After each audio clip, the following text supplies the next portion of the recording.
When people hear Beverly Hills, they picture happiness. Sunshine, palm trees, pools, big houses hidden behind tall gates. They imagine safety, love, protection, as if money itself can shield you from anything truly bad. From the outside, it looks like a place where nothing ugly could ever happen. I'm in my 50s now, and I know for sure that sometimes money doesn't make pain disappear. It just makes it quieter, better hidden, and because of that, much deeper. In the early 1990s, our house stood on a quiet street where everything looked permanent: perfectly trimmed lawns, stone walkways, tall hedges that blocked the world, security systems that blinked softly at night. In the mornings, the air smelled like jasmine, pool chlorine, and fresh coffee drifting from open kitchen windows. In the evenings, it was warm asphalt, expensive perfume, and the low hum of luxury cars pulling into driveways. Black Mercedes, Lexus, and BMWs lined the street so closely they blended into the background. They weren't symbols of success anymore. They were just part of the scenery. Everyone knew exactly who everyone else was, what company they worked for, how much influence they had, who was rising, who was falling, but no one ever said it out loud. In Beverly Hills, knowing everything and pretending it didn't matter was part of the culture. My father was the kind of man people call successful without needing to explain why. Tall, well-built, always impeccably dressed, calm, controlled, confident. People respected him instinctively. Conversations would pause for a second when he walked into a room, not because he demanded attention, but because his presence naturally took it. To the outside world, he was the perfect husband, the perfect father, the example of what a man should be. But what mattered most to me was something much simpler. At home, he really was a good father. He talked to me. He asked about my life. He listened. He didn't always understand me, but he always tried to protect me. When I was anxious, he noticed. When I was quiet, he asked why. That made him different from many men I later met in that world. My mother was different. She was very beautiful, not warm beautiful, controlled, polished, flawless. Her hair was always perfect, her makeup untouched by time. Her clothes chosen carefully, never accidentally. She lived for status, charity events, dinner parties, the right people sitting at the table, the right names being mentioned casually as if they didn't matter. Her love was quiet and conditional. She never raised her voice. She didn't need to. She cut with silence, with looks, with pauses that made you question yourself without her saying a word. In her world, feelings were inconvenient. What mattered was how things looked from the outside. I was 16. I went to an expensive private school where all the kids looked older than they were. We learned early how to keep our faces composed, how to hide fear, how to compete without ever saying we were competing. There was a lot of money in those classrooms and very little warmth. Conversations were polite, controlled, careful. Everyone was being prepared for a future that looked impressive but felt strangely empty. I was often alone. My parents were physically present, but emotionally occupied with their own lives, their own battles, their own expectations. And it took me many years to understand just how lonely I actually was back then. He was my father's boss, a powerful man, older, influential, used to doors opening before he reached them.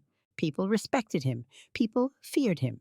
He was often at our house, having dinner with us, talking business with my father, and life with me. He knew how to pay attention. He knew how to make you feel seen, not loudly, not obviously, in a way that felt personal. He didn't rush anything. He didn't flirt openly. He didn't cross lines suddenly.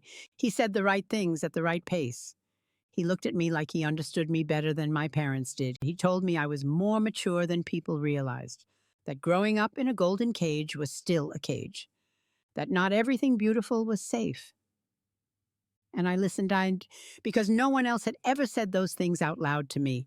I can't point to the exact moment when everything became wrong. There was no sharp turn, no single moment where I could say, that's when it crossed the line. It was gradual, small things, lingering looks, touches that always had an excuse, conversations when my parents weren't home, evenings by the pool when the house felt too quiet. Alcohol he poured just to relax. Compliments that sounded flattering but left something uneasy behind. The first time I couldn't fully understand what had happened. I remember shame, fear, confusion, and a strange crushing feeling that it was my fault because I didn't stop it, didn't say no loudly enough, didn't run away. I didn't know how to name what had happened, so I turned it inward. The second time felt less confusing. After that, it became our secret, something no one talked about, but that existed all the same, like a shadow that followed me everywhere, even in rooms filled with light. I lived with it in silence, in a house where everyone talked about reputation, but no one asked how I actually felt. I didn't know who I could trust. I wasn't even sure I had the right to call it a problem. From the outside, I had everything. Inside, I felt smaller every day. When I found out I was pregnant, I didn't panic. I felt empty, like someone had turned the lights off inside me. I stared at myself in the mirror and didn't recognize the girl looking back. My body felt unfamiliar. My future felt erased. There was no place for this reality in my perfect life. He reacted calmly, coldly. He said it needed to be handled quietly, that there were doctors, lawyers, money. He spoke about it like another business issue. Reputation, consequences, damage control. He said this would destroy everything. I told my parents, and that's when something happened that no one expected. My mother reacted sharply and coldly. In her eyes, I wasn't her daughter anymore. I was a threat, a scandal, a crack in the image she had built for years. She blamed me constantly, even while I was pregnant and physically struggling. She said I had ruined everything they had built, but my father took my side. When he found out who the father of my child was, something inside him snapped. He didn't negotiate. He didn't stay silent. He went to him. I didn't see what happened, but I knew the result. He beat him, not as a businessman, not as an employee, but as a father, as a man whose daughter's childhood had been stolen. After that, our life began to fall apart. My father wasn't fired immediately. That would have been too obvious. Instead, he was erased slowly, demoted, removed from important decisions, left out of meetings. A man who had nearly run the company was now sitting at a regular office desk. We lost our house, we lost our status, and we were forced to move. The new city was poor. No palm trees, no glamour, no security gates, just old apartment buildings and gray streets. My father worked as a regular office employee in a company he had once nearly controlled. I watched how much it hurt him, how he rebuilt himself silently every single day just to survive. My mother couldn't handle it. She hated the new life, hated the poverty, hated me. She blamed me for everything, the loss of money, the loss of status, the fact that her life no longer looked the way she wanted it to. After my baby was born, money wasn't enough for anything. We counted every dollar. I saw how exhausted my father was, but he didn't give up. And one day my mother told him she had never loved him, that she only loved comfort, and she left. We were left alone, just the two of us. My father protected me, worked harder, looked for opportunities. Slowly, he found stability again. I got into a good college. Life stabilized, carefully, quietly. We weren't rich anymore, but we had each other. And for the first time, that felt real. I never saw my mother again. There was no dramatic goodbye, no final conversation. She disappeared from my life as quietly and coldly as she had lived beside me for years. For a long time, I thought that was the end of it, until recently, by accident. No dramatic scene, someone mentioned a name, someone said a sentence in passing. And suddenly everything I had never been able to explain came together into one cruel picture. She had gone to the same man, my father's former boss, the man I had been pregnant by, the man who destroyed our lives while hiding behind power and money. And the worst part wasn't even that. The worst part was realizing he had been sleeping with both of us at the same time, with the mother and the daughter, during the same period, under the same roof. In that moment, I didn't feel anger.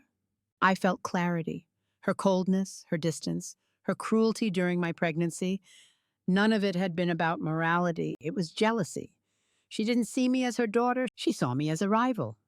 I live with that knowledge now. It doesn't scream, it doesn't haunt me every day, but it's heavy. And it reminds me that sometimes evil doesn't come as a monster. It comes as someone close to you, someone who simply chose themselves.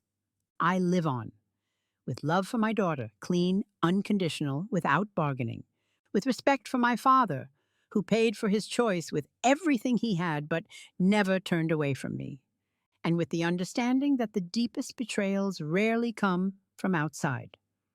They are born inside the home. I don't know if I made the right choice back then. I only know this: the truth, even when it hurts, always costs less than silence bought with money. Because silence doesn't charge you right away, it charges you for the rest of your life.